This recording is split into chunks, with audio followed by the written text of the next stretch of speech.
اللي طالع بقى يحلو ويقول لك منتخب مصر كان منتخب بنين 3-1 بالعافيه. يعني مروان عطيه وياسر ابراهيم وابو صلاح جابوا 3 اهداف غصب عنهم. الناس طالعه تحلو تقول لك اصل منتخب مصر بيلعب اكسترا تايم مع منتخب بنين. اصل منتخب مصر، هو انت بتقلل من شأن منتخب صعد معاك لدور ال16؟ ما هو بالعقل برضه وبالمنطق. اللي وصل منتخب بنين اتعادل ما اتعادلش، بيكسب ما بيكسبش، بيلعب ما بيلعبش، الفريق عنده طموح والمنتخب عنده طموح زي ما انت كمان عندك طموح. فبالتالي امبارح ان احنا نكسب ونصعد لدور الثمانية مش صدفة.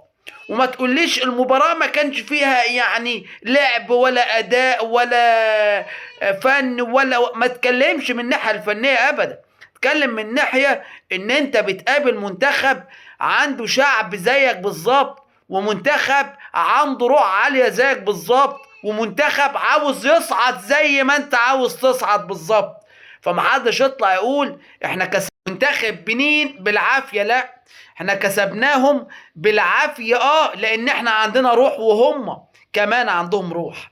احنا الحمد لله يا جماعة هناخد البطولة بإذن الله وبفضل من ربنا سبحانه وتعالى. بس ما احبش الاقي واحد كاتب لي كده في التعليقات يا حبيبي ده احنا كسبناهم بالعافية. ده كابتن حسام حسن ما عندهوش اي لمسة فنية في الملعب، ده اللعيبة بتلعب بمزاجها.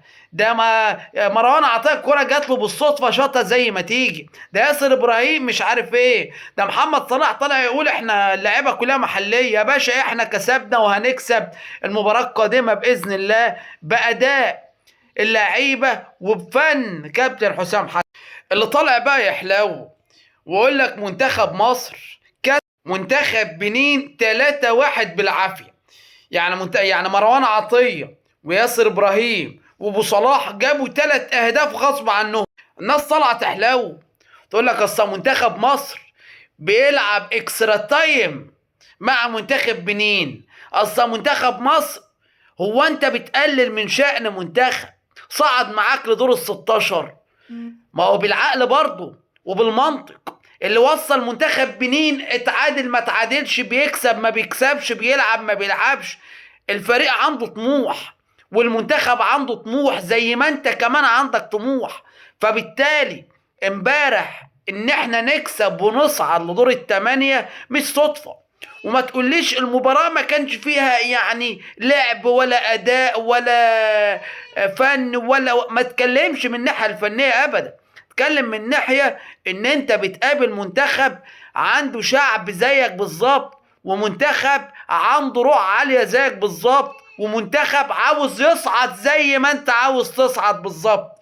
فمحدش يطلع يقول احنا كسب منتخب بنين بالعافية. لا، احنا كسبناهم بالعافية لان احنا عندنا روح وهم كمان عندهم روح. احنا الحمد لله يا جماعة هناخد البطولة بإذن الله وبفضل من ربنا سبحانه وتعالى. بس ما احبش الاقي واحد كاتب لي كده في التعليقات يا حبيبي ده احنا كسبناهم بالعافية. ده كابتن حسام حسن ما عندهوش اي لمسة فنية في الملعب، ده اللعيبة بتلعب بمزاجها. ده ما مروان عطيه الكرة جات له بالصدفة شاطها زي ما تيجي، ده ياسر ابراهيم مش عارف ايه، ده محمد صلاح طلع يقول احنا اللعيبة كلها محلية. يا باشا احنا كسبنا وهنكسب المباراة القادمة بإذن الله بأداء اللعيبة وبفن كابتن حسام حسن.